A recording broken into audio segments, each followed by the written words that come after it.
esa tumba que está vacía porque Él no está ahí. Aleluya. Él no está ahí.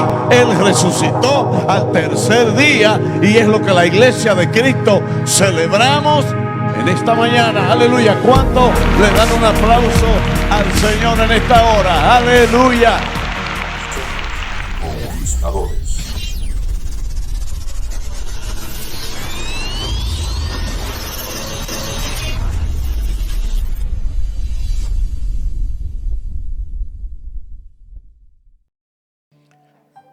Dios le bendiga más en esta mañana. Sean bendecidos. Sean bendecidos. Aleluya. Gloria a Dios. Nosotros hemos escogido la mejor parte de estar aquí en la casa de Dios. ¿Cuántos dicen amén? Aleluya. Estamos, cambio de temperatura, ¿verdad? En Semana Santa. Pero nosotros estamos como valientes guerreros en la casa del Señor. En esta hora dice la palabra de Dios que el reino de los cielos lo arrebatan solamente los valientes. Lo arrebatan los valientes. ¿Cuáles son los valientes? Los que no se acobardan ni por la lluvia ni por ninguna circunstancia. Porque si Dios hubiera confiado en los cobardes, no se hubiera conquistado Jericó, no se hubiera conquistado, ¿verdad?, lo que Dios conquistó en la tumba. Hoy nosotros celebramos, hoy un día como hoy, hace 2025 años por ahí, nuestro Señor Jesucristo resucitó de entre los muertos. La tumba, como estábamos cantando, no pudo retener a ese Cristo. Por eso Él es la primicia de entre los muertos. Él es la primicia. Nosotros hoy vemos líderes espirituales que en algún tiempo se levantaron diciendo que ellos eran los salvadores, que solamente a través de ellos podría haber existido salvación, pero todos están en las tumbas. Usted va a China, ahí usted va a encontrar a Confucio. Usted va a Arabia Saudita, ahí usted va a encontrar a Mahoma. Usted va a todos los lugares. Si va a la India, ahí va a encontrar a Gandhi en la tumba. Pero si usted va a Jerusalén y usted va a donde Cristo fue sepultado, usted va a encontrar esa tumba que está vacía porque Él no está ahí. Aleluya. Él no está ahí. Él resucitó al tercer día y es lo que la iglesia de Cristo celebramos en esta mañana. Aleluya. ¿Cuánto le dan un aplauso al Señor en esta hora? Aleluya. Porque su tumba está vacía porque Él vive. Aleluya. Él vive. Y por cuanto Él vive, nosotros vivimos. Por eso la palabra de Dios no dice en vano que nosotros espiritualmente estamos sentados juntamente con Él en los lugares celestiales. Quizá usted puede decir, pastor, pero ¿cómo así?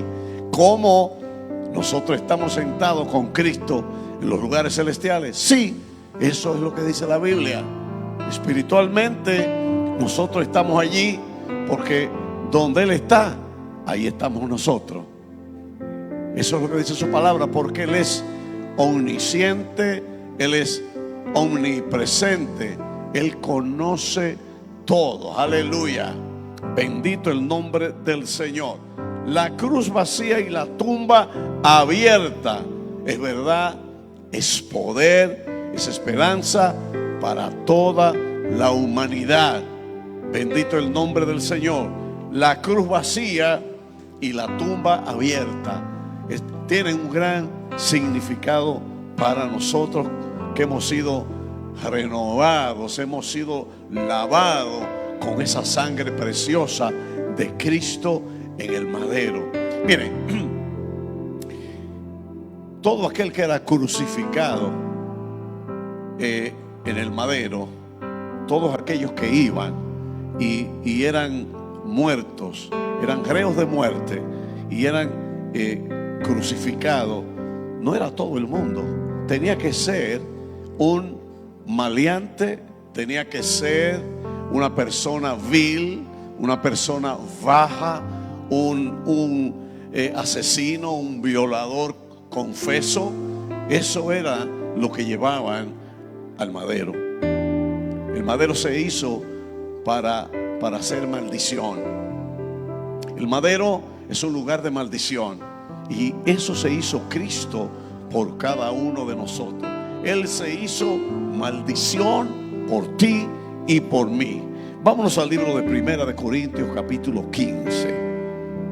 Vamos a ver qué dice la palabra de Dios. Primera de Corintios capítulo 15. El libro de Corintios está en el Nuevo Testamento, capítulo 15, y vamos a estar leyendo a partir del versículo 3 y el 4, y vamos a ponernos de pie en reverencia a la palabra de Dios. Aleluya. Vamos a ponernos de pie, vamos a estar un poquito cómodos ahorita, pero ahora vamos a leer la palabra, y en reverencia pues nos ponemos de pie. Leemos en el nombre del Padre, del Hijo y del Espíritu Santo de Dios. Dice la palabra: porque primeramente os he enseñado lo que asimismo recibí, que Cristo murió por nuestros pecados, conforme a las Escrituras, y que fue sepultado y que resucitó al tercer día, conforme a las Escrituras. Padre amado, en esta mañana yo te doy la gloria, la honra, el poder, la alabanza y la adoración te corresponden a ti, Cristo de la gloria. Tú eres el que tienes y el que mereces todo, la alabanza y los dominios son tuyos, Señor. Y en esta mañana hay un pueblo que hoy domingo de resurrección, domingo 20 de abril del 2025, hoy celebramos esa obra redentora en la cruz de hace 2000 años que llevaste a cabo, y la hiciste por cada uno de nosotros, siendo nosotros culpables y tú inocente. Te hiciste vil y te hiciste culpable para expiar cada uno de nuestros pecados.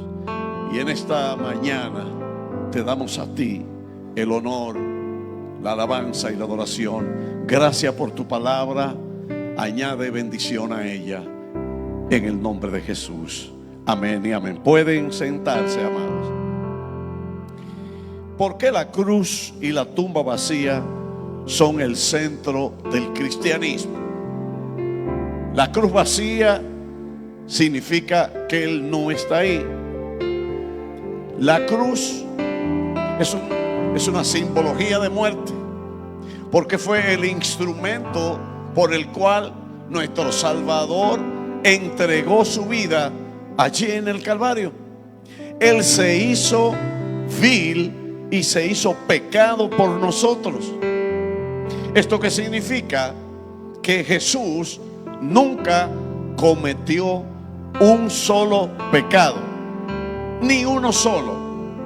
Ni el pecado pasó por su mente, porque Él era hombre, pero también era Dios al mismo tiempo. No podía atravesarse por su mente ni por su corazón ningún pensamiento pecaminoso, porque Él era y es perfecto. Él tomó el lugar que nos correspondía a nosotros. A cada uno de nosotros nos correspondía estar en la cruz. A cada uno de nosotros nos correspondía pagar por lo que somos, porque somos imperfectos. Por eso es la razón principal por la cual Cristo bajó a esta tierra en forma humana, para Él encarnarse a través de María, encarnarse y sufrir los vituperios, y sufrir y sentir en carne propia lo que nosotros como hombres y como humanidad estábamos pasando. Porque antes de que Cristo naciera, recuerden que Cristo marca un antes y un después en la historia de la humanidad. Por eso hoy día nosotros vemos que la historia se divide en dos grandes partes, ¿verdad? Antes de Cristo y después de Cristo. Él es el centro. De ahí parte la historia en un antes y un después. Por eso Cristo vino a esta tierra. ¿Cómo hacía la humanidad para ser perdonados? ¿Cómo hacía el hombre para que todos los pecados y la inmoralidad en la cual la humanidad estaba sumergida, cómo podía quitarse todo este pecado? En el Antiguo Testamento nosotros vemos que a través de un sumo sacerdote que era la línea de Aarón, hermano de Moisés, iban al tabernáculo y se ofrecía la sangre de un cordero o de un macho cabrío, se ofrecía en holocausto, se quemaba, se ponía delante en un altar, en un fuego, se derramaba la sangre, lo que se llama las libaciones, se llamaba para no el perdón, sino para que los pecados fuesen ocultados. ¿Por qué? ¿Por qué? Recuerden, señores, que nosotros tenemos un Dios Padre que está sentado allá en la gloria. Tenemos al Hijo que intercede por nosotros como nuestro abogado. Y tenemos al Espíritu Santo, que fue la promesa en el libro de Hechos capítulo 2, que iba a venir después de la ascensión de Cristo. Él, el Espíritu Santo, es que está aquí en este momento, porque es el que representa la Trinidad en este tiempo en la tierra. Él es Dios en la tierra. Por eso Cristo, cuando fue, dijo: yo no los voy a dejar solos, yo les voy a enviar al Paracletos, yo les voy a enviar al Ruach HaKodesh en hebreo, que es el Espíritu Santo de Dios. Porque dijo Jesús, mientras estuvo aquí en la tierra: yo los voy a bautizar en agua, pero llegará uno que lo va a bautizar en Espíritu Santo y fuego. Bendito el nombre del Señor. Eso lo vio la iglesia en el día de Pentecostés. Aleluya. El mismo Espíritu Santo de Dios que fue derramado en el día de Pentecostés, en el aposento alto habían 120 que estaban reunidos allí. Dice la palabra, libro de Hechos capítulo 2, que estaban todos unánimes reunidos. Estaba Pedro con los apóstoles, estaba Juan, estaban todos allí reunidos y estaban esperando esa promesa de Cristo sobre la iglesia, porque Él le prometió a la iglesia que no los iba a dejar solos. Porque en la ascensión, cuando Cristo se fue, estaban los discípulos ahí, y Cristo fue tomado, dice la palabra, en una nube y se fue. Pero les dijo: así como ustedes me ven que yo me voy, así mismo yo regresaré por ustedes, así mismo regresaré por mi pueblo, por la iglesia. ¿Cuántos están esperando ese arrebatamiento de Cristo? Aleluya. Dele, si lo cree, dele un aplauso a Dios, aleluya, y diga un amén bien fuerte, que lo escuche el cielo. Aleluya. Eso es lo que Dios le ha prometido a la iglesia. En el Antiguo Testamento no existían templos como este. Había una tienda de campaña, había lo que se llamaba un tabernáculo, que era donde quiera que el pueblo de Dios se movía, allí levantaban esas carpas y la llevaban por el desierto. Pero allí, dentro de esa carpa, habían áreas que estaban distribuidas. Estaba el patio exterior, estaban los atrios, estaba el lugar santo y el lugar santísimo. Del lugar santo al lugar santísimo había una cortina que no se podía cruzar allí, porque el que osaba cruzar a ese lugar santísimo era eliminado, porque ahí estaba la presencia de Dios mismo. Escuche bien esto. Estaba la presencia de Dios mismo allí. Había una cortina que era de lino retorcido. Era como una especie de lona totalmente herméticamente cerrada, porque en el lugar santísimo estaba el arca del testimonio, el arca del pacto. Ahí estaban, allá adentro habían era una especie de cofre, dentro de ese cofre estaba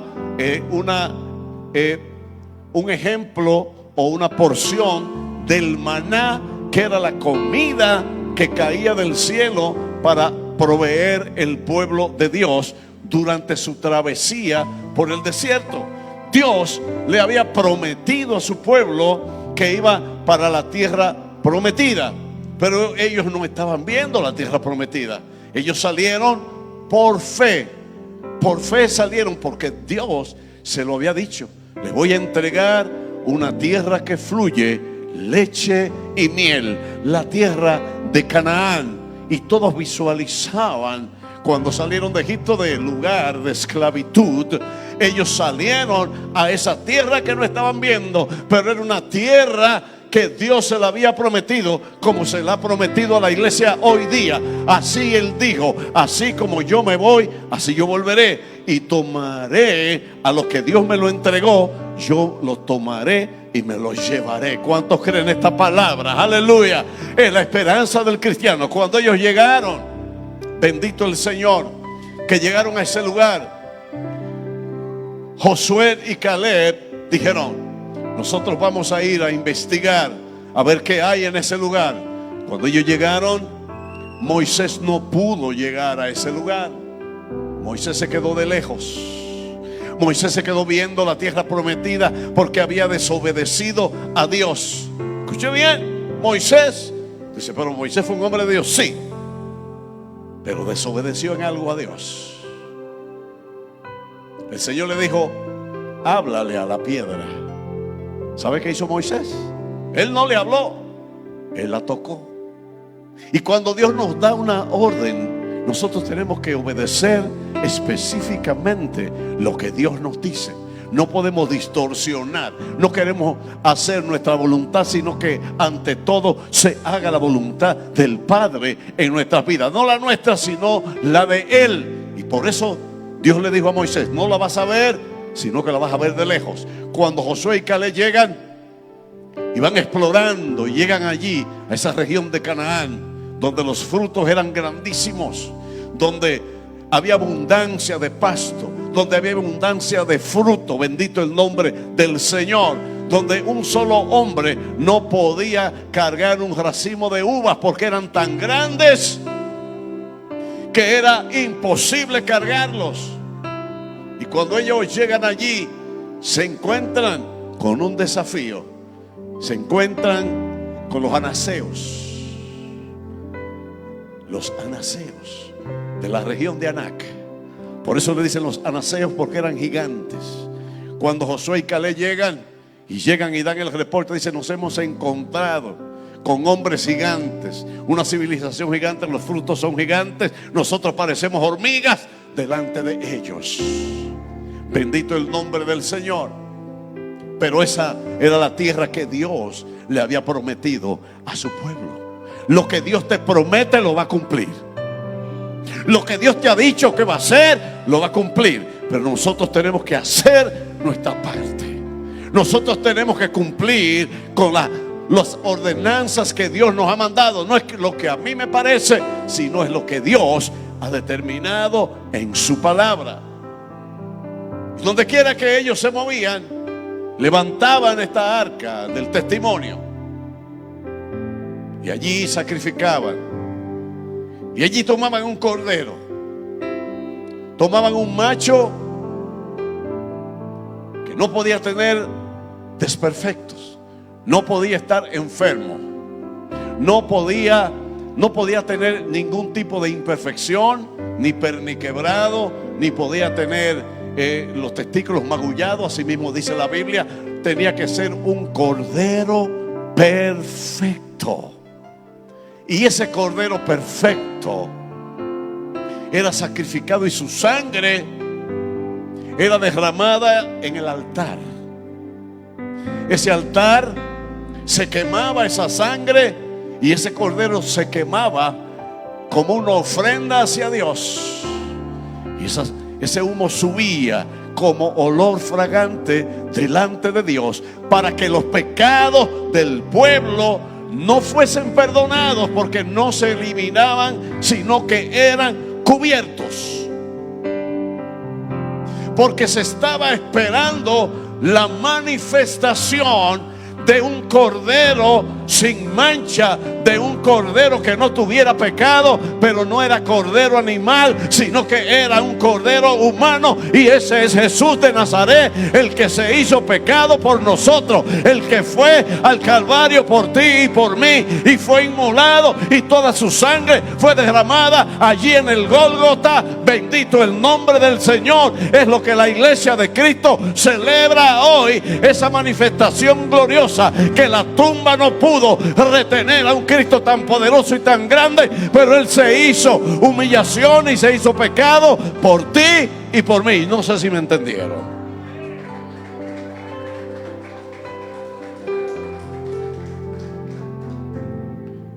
Mire, que le diga a usted, usted tiene que morir en la cruz.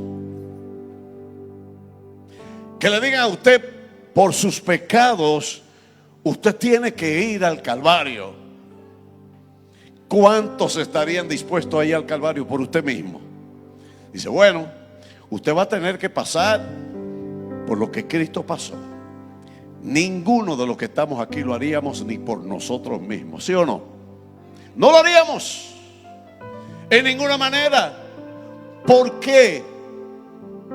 Porque el dolor no es bueno. El sufrimiento no es bueno. A nadie le gusta sufrir. A nadie le gusta que lo humillen.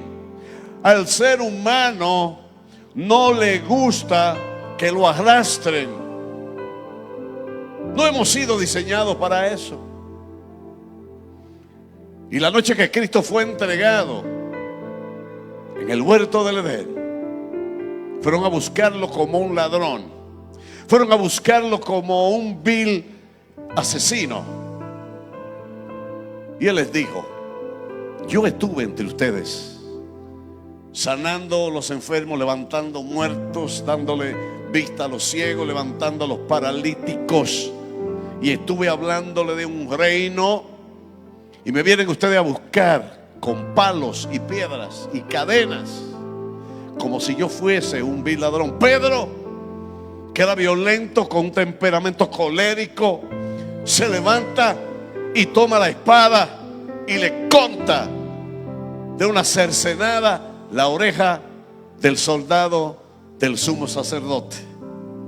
Jesús, cuando ve eso, dice, Pedro, el que a espada mata, a espada muere. Yo no vine a eso, yo vine a establecer un reino de paz y de amor. A Pedro le correspondía por ley ser crucificado también. Por eso Jesús inmediatamente toma la oreja del siervo del sacerdote y hace un milagro creativo inmediatamente.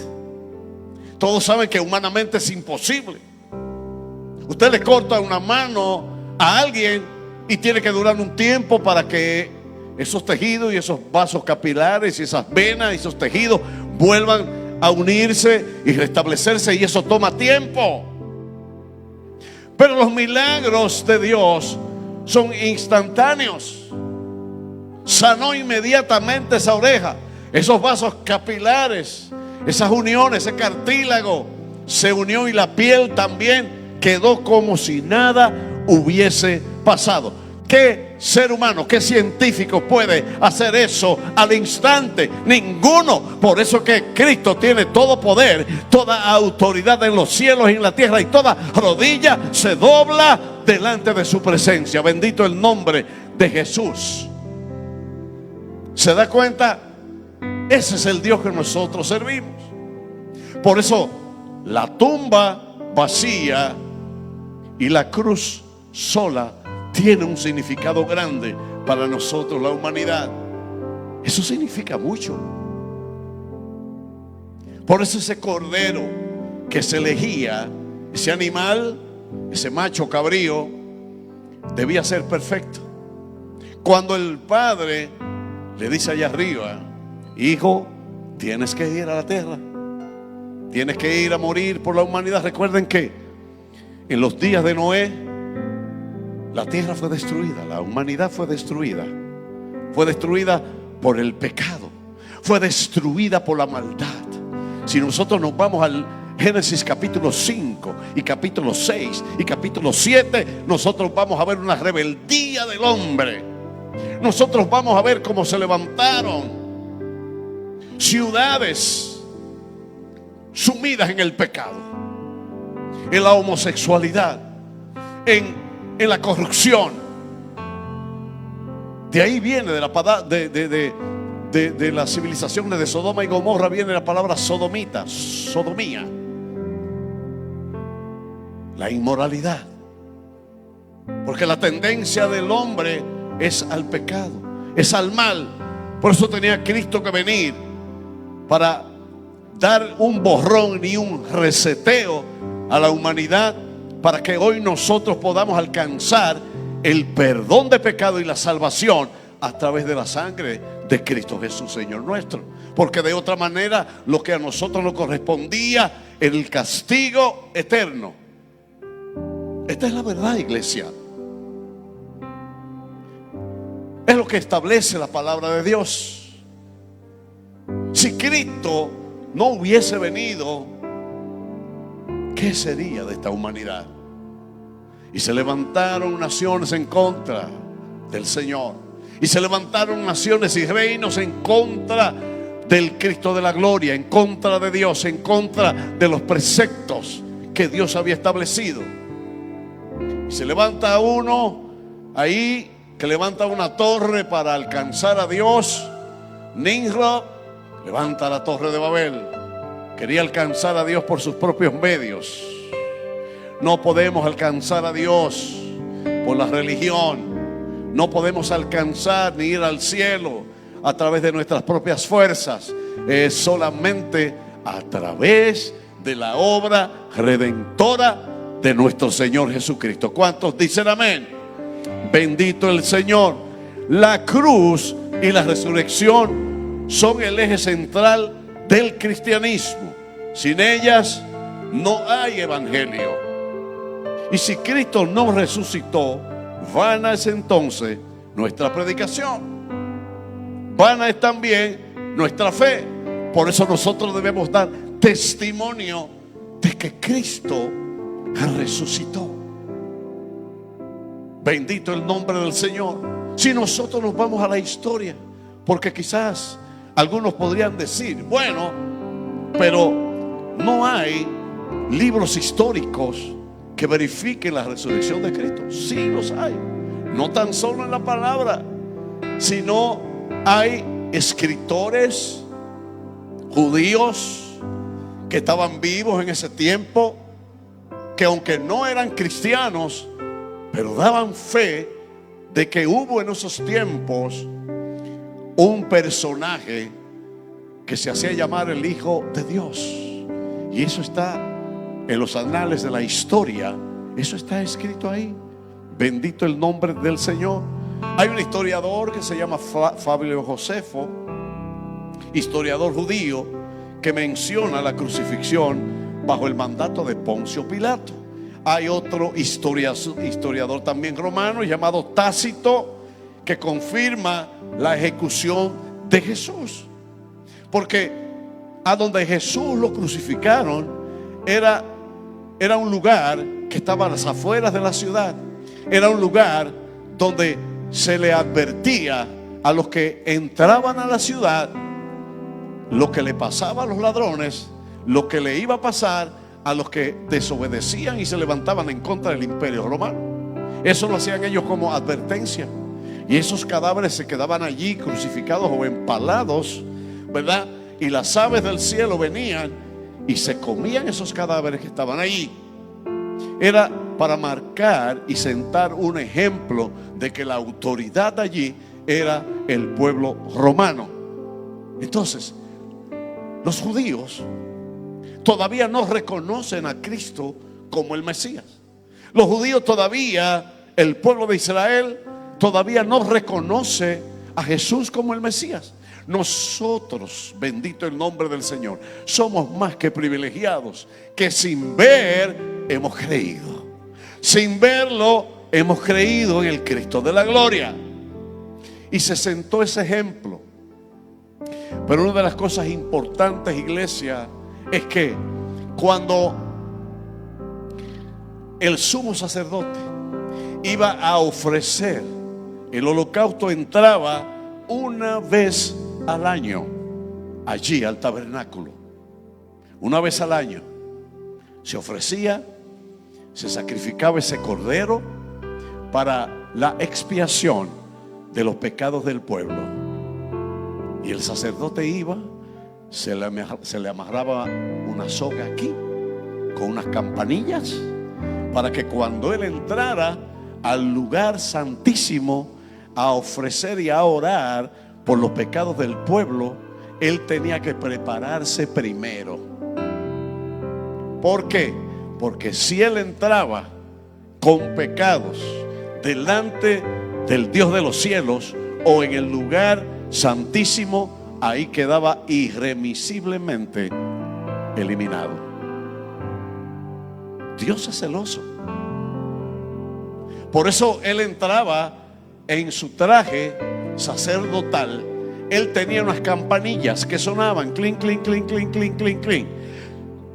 Si en ese momento de la administración el sacerdote dejaba de moverse, ya los ayudantes que estaban fuera, porque no podían entrar, por eso se amarraba para alarlo. Por si acaso las campanillas dejaban de sonar, alaban al sacerdote y estaba muerto, porque no había arreglado su vida con el Rey de Reyes y Señor de Señores.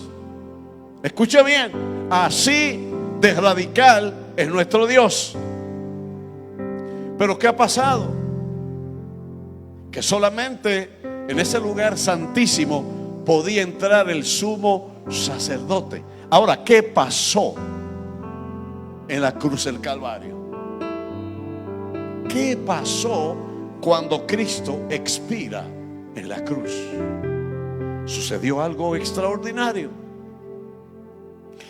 Antes el pueblo necesitaba la intervención de un sumo sacerdote para que sus pecados fuesen expiados. Pero cuando Cristo se hace pecado, cuando Cristo se hace un cordero inmolado y muere y sufre todo lo que sufrió en las manos de los sacerdotes y en la mano del pueblo y en la mano del imperio romano, Él se hizo vil por cada uno de nosotros. Pero Él tenía que pasar por eso, porque esa fue la misión que el Padre le mandó para expiar nuestros pecados y perdonarnos. Cuando Él muere en la cruz del Calvario, que Él le dice: lava sabatagni, Elí, Elí, lava sabatagni. Los romanos que estaban allí dijeron: mire, está llamando a Elías. Pero lo que Él quiso decir, Elí, Elí, lava sabatagni, significa: Padre, Padre, ¿por qué me has abandonado? Pero Él estaba diciendo en su condición humana de un sufrimiento tan grande. Cuando nosotros vamos al Calvario, estuve leyendo un análisis médico de lo que Cristo pasó después que Él fue capturado y fue tomado preso desde el jardín de Getsemaní. Comenzaron a azotarlo, lo llevaron al pretorio y allí en ese patio lo latigaron. Sus espaldas fueron molidas, su cuerpo fue molido, desgarrado. Él no tenía fuerzas cuando fue a cargar la cruz. Por eso tuvo que surgir un cirineo que lo ayudara a llevar la cruz al Gólgota. ¿Por qué? Porque ya él no tenía fuerzas. En su condición de hombre, por eso él dice y grita: Elí, Elí, lama sabactani. Padre, ¿por qué me has abandonado? Pero cuando, antes de expirar, él mira al cielo, y en la posición que él estaba, tenía que inclinarse hacia adelante porque sus pies estaban clavados. En esta posición, un pie encima del otro, con un clavo de 8 pulgadas de hierro, sus manos traspasadas por 2 clavos también. Y cuando una persona es crucificada, ejerce una presión en el pecho que tú no puedes respirar. Es algo indescriptible. Las vértebras estaban al descubierto. Jesús, una de las informaciones a través de la historia es que cada uno de los que iba al madero era llevado desnudo, era flagelado, porque esa era parte de la vergüenza. Eso pasó Jesús por ti. Eso pasó el Maestro por cada uno de nosotros. Sus espaldas estaban descubiertas, su carne había sido destrozada, los látigos habían despegado pedazos de carne de sus espaldas. Y dice la palabra que él no gritó, no pronunció palabras, por amor por ti y por amor por mí. Imaginémonos esa escena, una escena dantesca, una escena que nos transporta a un lugar de tormento, de tortura. Escupido, le ponen una especie de saco y lo golpean con palos, lo escupen y le dicen: profetiza, adivina quién te golpeó, si tú eres verdaderamente el Hijo de Dios. El libro del profeta Isaías describe que Jesús estaba desfigurado. No se sabía si era mujer o era hombre, porque estaba desfigurado. Todos los pelos de la barba se le habían arrancado, todos. Estaba hinchado, estaba convulsionando, porque en una condición así de estrés mental, y de hecho en Getsemaní, cuando él estaba orando, dice la palabra que cuando él estaba orando antes de ser entregado, él estaba orando y estaba bajo un estrés, porque él sabía lo que iba a pasar. Él, siendo Dios, tenía el preconocimiento de todo lo que le iba a acontecer, pero él se estaba preparando, porque en su condición del hombre, él estaba pidiendo al Padre que lo ayudara. Señor, ayúdame a pasar de mí esta copa, porque si hubiese sido humano 100%, no llega a la cruz, no llega. Y allí de rodillas, la palabra misma dice que de él caían sudores mezclados con sangre, mezclados con sangre. Y esto es una condición que solamente se produce cuando una persona está sometida a un estrés extremo, a una presión mental extrema, que su sudor se mezcló con sangre. Imagínense ustedes la presión espiritual que tenía el maestro allí. Pedro le dice: vamos a impedir esto, no lo voy a impedir. Dice el Señor: si yo quisiera, yo clamaría a mi Padre y vendrían 7 legiones de ángeles a defenderme, y todos los que están aquí serían destruidos. Si Dios hubiera querido, lo hubiera hecho. Porque yo pienso que quizás alguno de nosotros en una condición semejante, que usted se encuentra en peligro, cualquiera de nosotros diría: bueno, yo tengo que salvar mi vida y tengo que echar mano a lo que tengo al alcance. Voy a llamar a mi primo, que coronel, general, no sé, para que vengan a defenderme. Cualquiera de nosotros en esa condición lo haríamos, pero él no lo hizo. Porque ¿sabes qué? 2000 años después él sabía que aquí en Santiago de los Caballeros ahí va a haber una iglesia llena de hombres y mujeres que hoy confiamos en Él, y que esa sangre de Cristo hoy nos marca, y que ese hecho Él conocía el nombre de cada uno de ustedes y los pecados que iban a cometer, y Él dijo: yo tengo que morir por los pecados de mi pueblo, yo tengo que morir por los pecados de los conquistadores, porque yo me lo voy a llevar al cielo cuando yo venga, y yo soy la justificación, aleluya, delante de ellos, para con el Padre. Bendito el nombre del Señor. Por eso Él lo hizo, por amor por ti y por amor a mí. Él lo hizo y se dio por entero.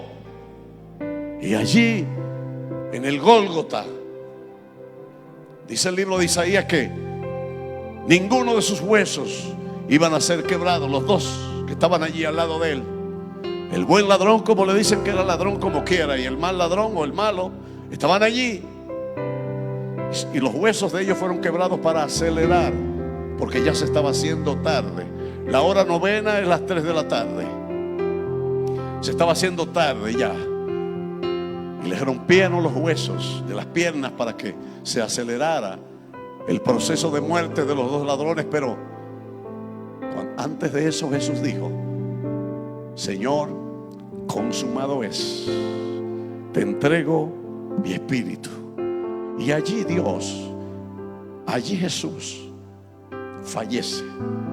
Un análisis médico dice que Él sufrió un ataque al miocardio. Su corazón explotó.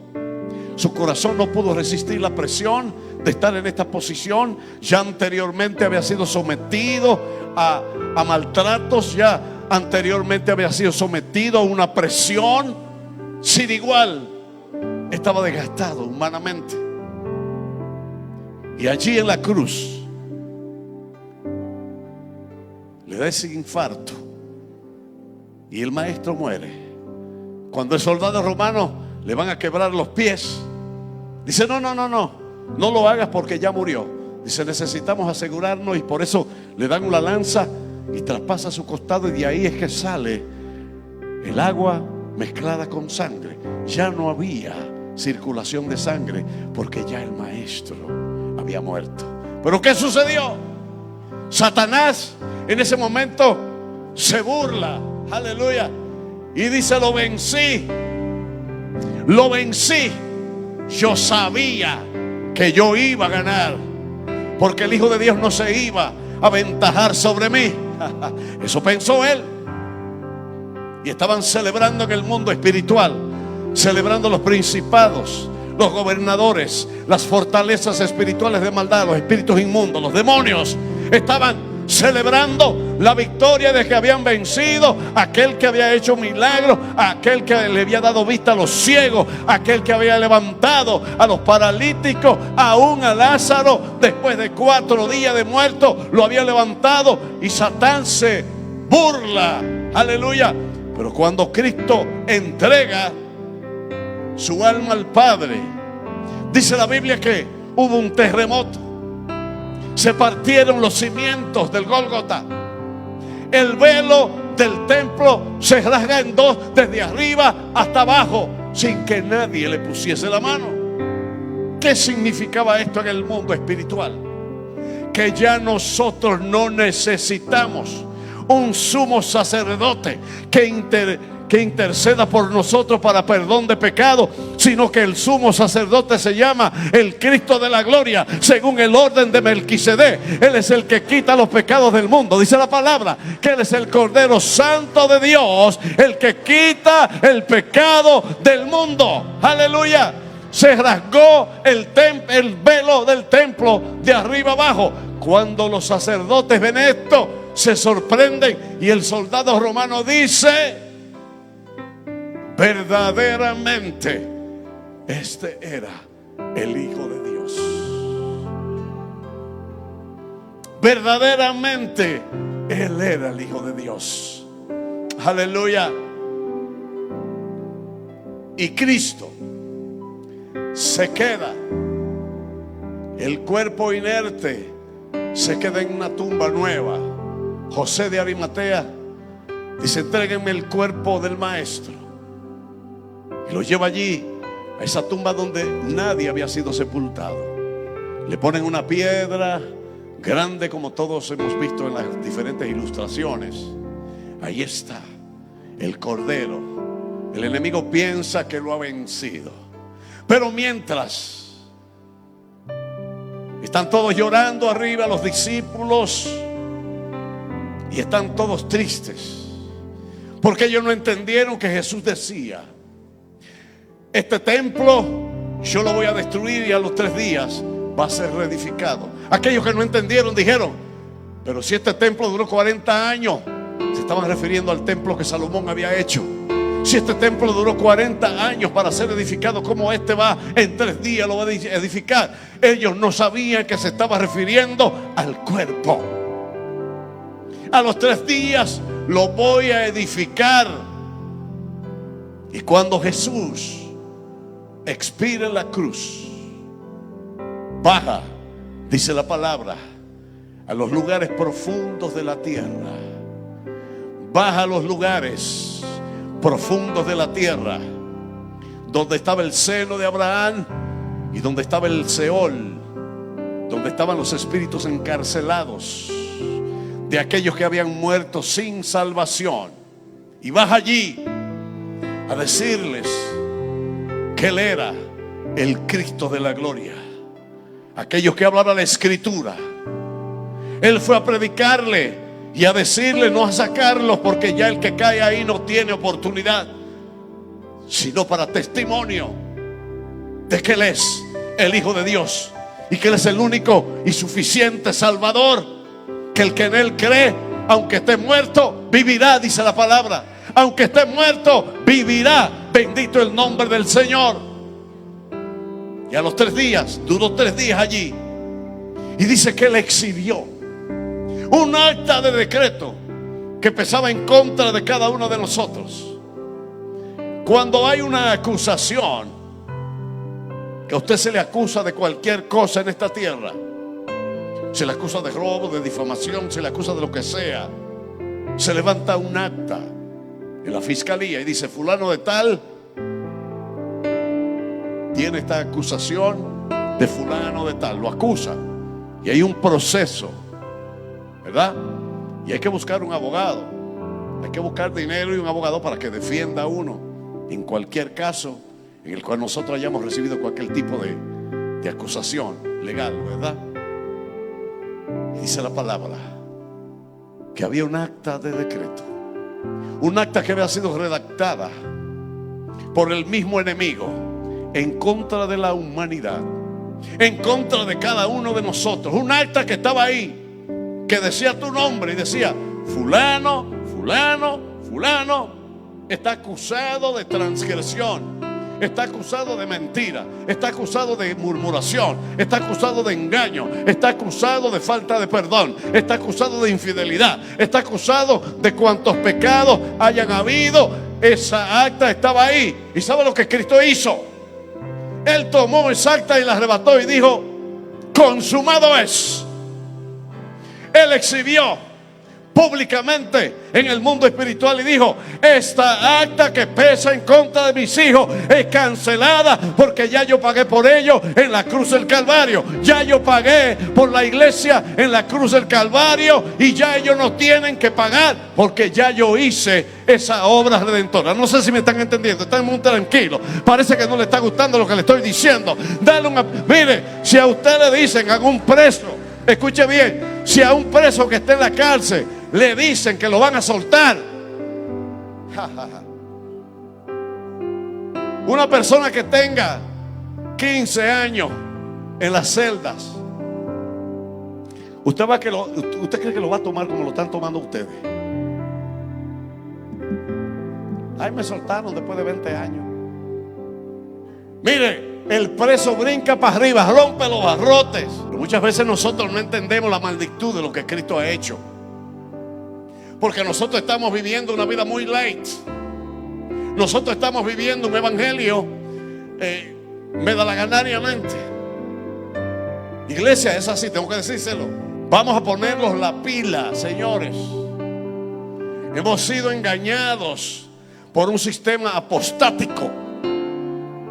Dice la palabra en el libro de 1 de Timoteo que Cristo no iba a venir sin que antes se manifieste este espíritu de apostasía en las iglesias.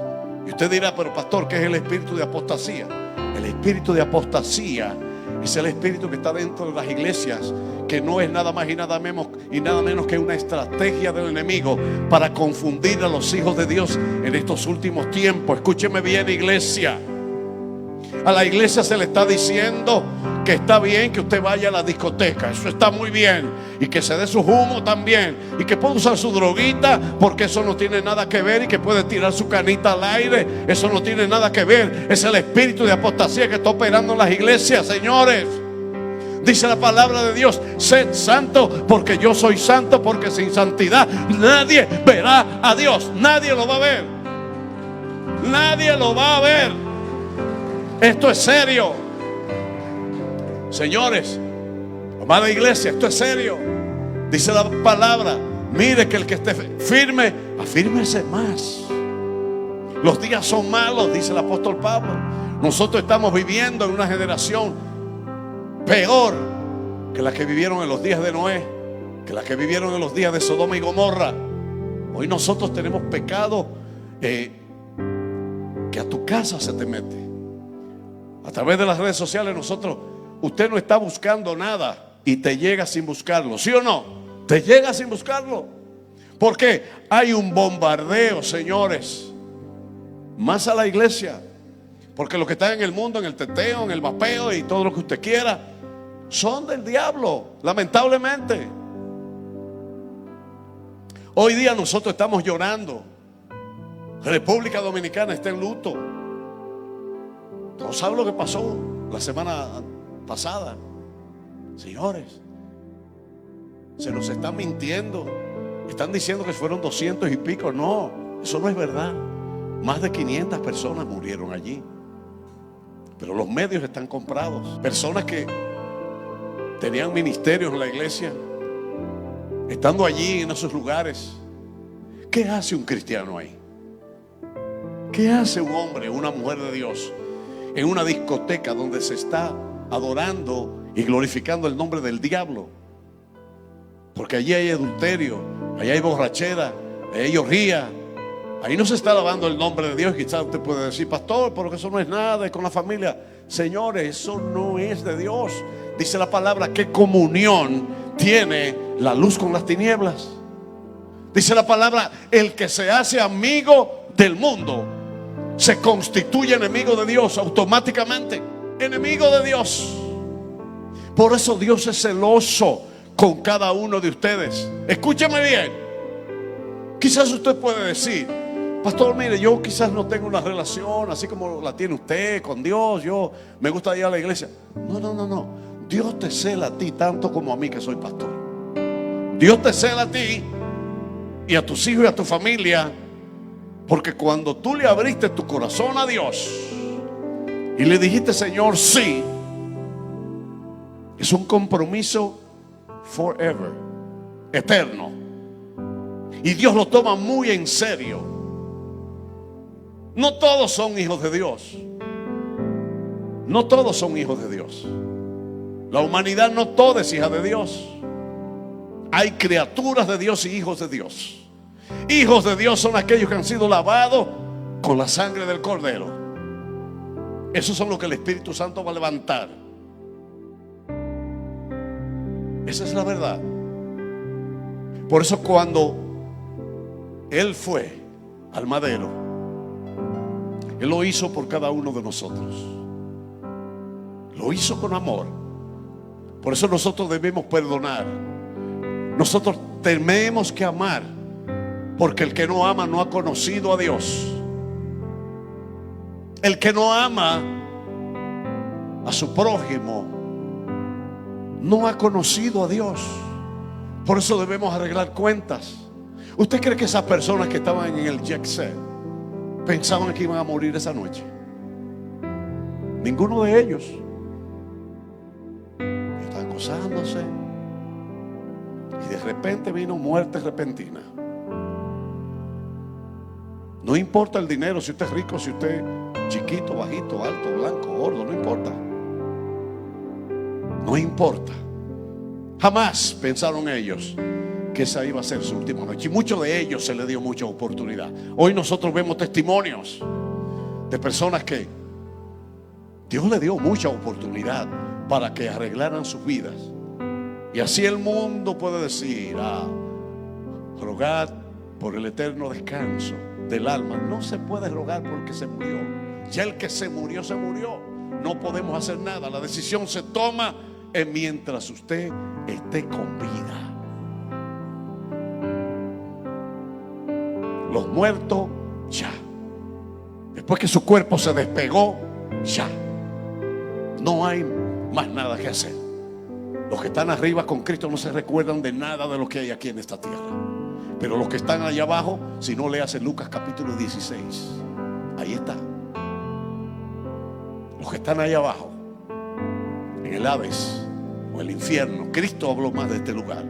Y Cristo, cuando Él murió, visitó ese lugar para que ellos supieran que Él era el Cristo, que Él había vencido la muerte y que Él era, el que es y el que había de venir. Él es. Por eso Él fue a dar testimonio a los que estaban en ese lugar de prisiones de oscuridad, que están ahí todavía. Están ahí todavía. Están en ese lugar de tormento. Porque Dios siempre le está dando oportunidades y oportunidades al ser humano. Dice la palabra en el libro de Juan capítulo 3, dice: porque no queriendo que nadie se pierda, sino que todos procedan al arrepentimiento. Porque de tal manera amó Dios al mundo, que ha dado su Hijo unigénito, para que aquel que en él cree no se pierda, mas tenga vida eterna. Eso es lo que dice la palabra. Para que todo aquel que en él crea no se pierda, mas tenga vida eterna. Juan capítulo 3. Porque no ha venido Dios para condenar al mundo, sino para que todo aquel que cree en Él sea salvo. Iglesia, ponte de pie. Bendito el nombre del Señor. Aleluya. Vamos a orar. Yo quiero en esta mañana, en esta hora, señores, mire, no salga de este lugar, no salga de esta casa sin que usted arregle cuentas con Dios. Debemos pedirle perdón al Señor cada día.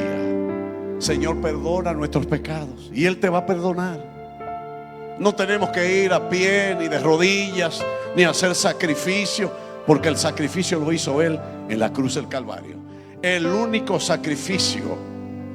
Él dijo: sacrificio no quiero, mas quiero obediencia. Bendito el nombre del Señor. Cierra tus ojos ahí donde estás. Yo quiero que levantes tu mano derecha. Aleluya. Levanta tu mano derecha.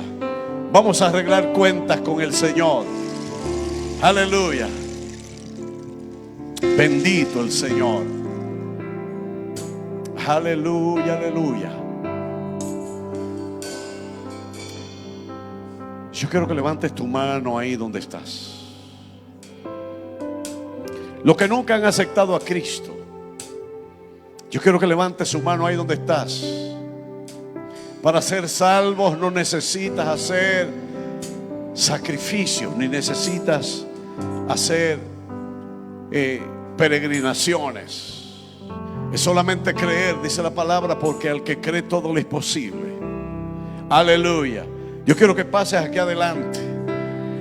Pasa adelante. No salga de este lugar sin que hagas esa oración y ese compromiso con Dios. Bendito el Señor. Santo es el Señor. Aleluya. Los que quieren hacer una reconciliación con Dios, que quizás dicen: Señor, yo quizás no he andado conforme a lo que tú me has llamado. Yo quiero en esta mañana reconciliarme contigo.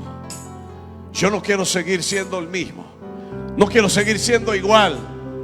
Yo quiero que tú cambies mi manera de ser, pero yo quiero poner de mi parte. Aleluya. Yo quiero hacer lo que me corresponde, porque yo sé que lo que hiciste en la cruz del Calvario por mí está vigente 2000 años después. Bendito el Señor. Aleluya. No te quedes ahí, porque el enemigo te está diciendo: no vayas. Pero Cristo te dice: ven. Ven, que siempre hay una nueva oportunidad para ti. Bendito el nombre del Señor. Para que tu nombre sea inscrito en el libro de la vida. Aleluya. Para que tu nombre sea inscrito en los anales del cielo. Aleluya. Para que hoy tú puedas decir: yo soy verdaderamente un hijo, una hija de Dios. Porque Él te perdona. Aleluya. Él no vino a acusarte. Él vino a la cruz del Calvario a dar su vida por ti. Aleluya. Bendito el nombre del Señor. Yo ato y reprendo todo espíritu de confusión en el nombre de Jesús. Ato al hombre fuerte que se levanta en contra de la iglesia. Ato al hombre fuerte que quiere levantarse en contra de esta congregación y en contra de aquellos que reciben la palabra de Dios, en el nombre poderoso de Jesús de Nazaret. Aleluya. Bendito el que vive por siempre y para siempre. Aleluya. En esta hora quiero que eleves esta oración conmigo y la repitas de una manera, pero quiero que lo hagas de una manera honesta, sincera, creyéndolo en tu corazón.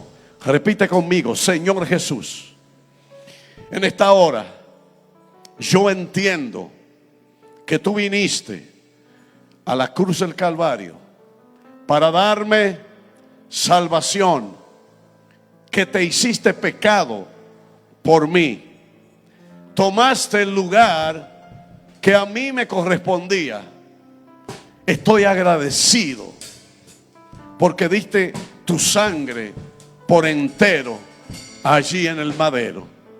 En esta hora yo reconozco, dígalo, yo reconozco y te recibo como mi Salvador. Vivifícame, perdóname de la manera como he caminado hasta hoy. Espíritu Santo, séllame y ayúdame a caminar conforme a tu palabra. Yo te recibo, dile: yo te recibo, Jesús, como mi Salvador y como mi Redentor. Gracias, Señor, por Cristo Jesús. Amén y amén. Denle un aplauso a Dios, aleluya, porque Él ha sido bueno, aleluya.